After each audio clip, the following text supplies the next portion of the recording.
بەڕێزان سەلاوتان لێبێت. هۆکارەکانی وەستانی گورچیلەی چییە؟ شوشتنی گورچیلەی چۆن دەکرێت؟ من دکتۆر علی عەبدوڕەحمان تەباخ پسپۆری ورد لە نەخۆشەکانی و چاندنی گورچیلە بەرزی فشاری خوێنی و نەخۆشی شەکرە.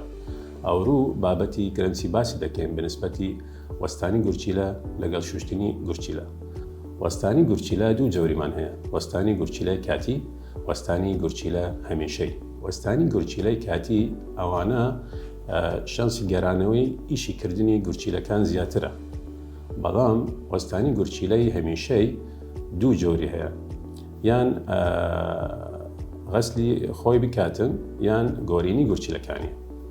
هۆکارەکانی وەستانی گورچیلەی کاتی سەبەبەکەی ئێستا زۆر دەیبینن بەو فترەی وەکو نەخۆشەکانی کە دەبتەوە هۆکاری وەستانی گورچیلەی وەکو کۆلێرا کە زەختی دائەبەزینی تەئسیری لەسەر هەردوو کلەکانیشی کرد کە بگاتە غەسل بە شێوەیەکی کاتی تا باش دەبێت. یان وەستانی گورچیلەکانی کاتی لە سەبەبەکانی دی وەکو بەکارهێنانی دەرمانی بەغەڵەتی یان جەڵتەی دلی یان هەر سەبەبەکەی دی احتیمالە تەئسیری لەسەر کلەکانی. ئەو نەوعی غەسلەکەی عادەتەن کاتیە، لەوانی یەک تا دوو لەوانی زیاتر سێ جار غەسل بکاتن حتا باش دەبێت.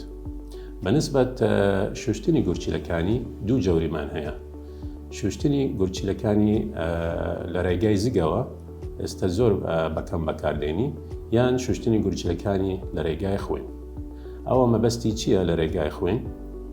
پاککردنەوەی خوێنی لە ماوەی ژیانی پەخشەکان.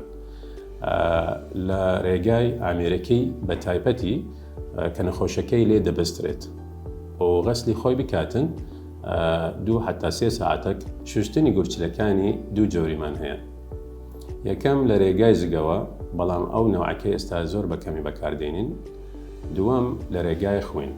معناتەکووە لە ڕێگای خوێن ئامێری تایبەتی هەیە کە نەخۆشەکەی لەو جیهازەکەی دەبەسترێت لە ڕێگای سۆندەی غەسل، ئەمە پێ دەڵێن بە ئینگلیزی دەبل لومن، کە غەسلی خۆی بکاتن و حەسەب جەدوەلی و حەسەب حالەتی نەخۆشی دەگۆڕێت. هەندی نەخۆش پێویستە 2 جار غەسلی بکاتن هەفتانە، هەندێک نەخۆشی زیاتری پێویست بە.